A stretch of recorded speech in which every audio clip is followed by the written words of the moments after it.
What do eating pancakes and shoveling snow have to do with each other? Well, if you grew up with my dad, you would know the answer to that is systems. I grew up in a small town outside of Scranton, Pennsylvania, and my father is Pennsylvania Dutch and German. And we had systems to do everything throughout our lives so that we were efficient and effective, and then we had more time to play. And so growing up like that, I really appreciate having good systems. And so, for example, eating pancakes, in my opinion, the only way to eat pancakes is to put the stack on top of each other. You cut a hole in the middle, and I prefer a square hole because that's the way my dad did it. And you take the pieces out of the hole, you pour in the syrup, and you just let it overflow and just ooze down the stack. You then begin eating by dipping the pieces that you took out of the middle into the well of syrup. And then you start cutting around the well outside the pancake, making sure that you don't break that syrup dam. At the very end, you cut through the syrup dam and you start eating the pieces that were just saturated in that syrup, and they're like a sponge pancake. So good. And so those are the kind of systems that we learned. Snow shoveling, same thing. There was a system so we could get done efficiently, effectively, and then go play in the giant piles of snow that we had shoveled and done all the work for.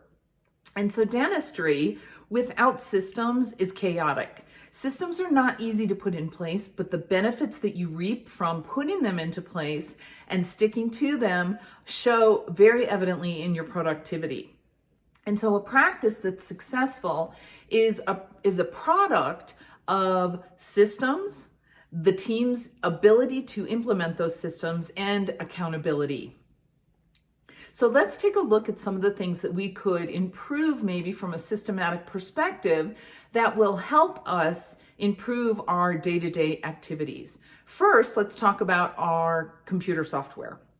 Is our computer software up to date? Does everybody know how to use it properly? Are we using it to the best of its ability? And the best way to find that out is to have the specialist from the company of the software that you're using in practice come out and just retrain the team. Do that periodically so that everybody has a really good idea of how to use the software to their advantage and how to make it more productive for everyone.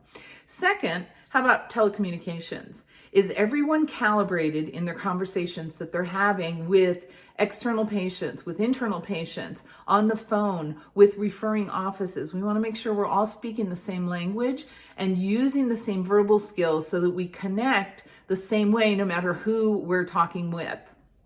Third, what about tracking our lab cases? Have the lab cases going in and coming out? Are we tracking every single one? And I know many of you have experienced this, and I certainly have in my career.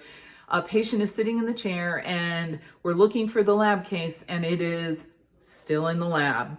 And so we want to make sure we have a backup so that we're not having cases left at the lab when the patient is sitting in the chair. Next, let's talk about referral tracking. Assigning one person to be responsible for any type of referral, either incoming or outgoing referrals in your practice, so that the ball doesn't get dropped and the patient doesn't ever get to the referral or they never come back to you after the referral. Super important for us to do that. And then last, let's talk about ongoing communication and team training. Should be consistent throughout the year. You should always be training the team so that everybody is calibrated again. And so some of the things that you can think about doing if you're not, regular meetings. So regular daily huddles, or stand up is kind of the new word for that. Department meetings on a weekly basis or a monthly basis. And then of course an annual meeting to set yourself up for success for the incoming year. By revving up our systems, we will increase our productivity and you'll have a much happier, healthier practice. Thanks for joining me, and I hope to see you soon.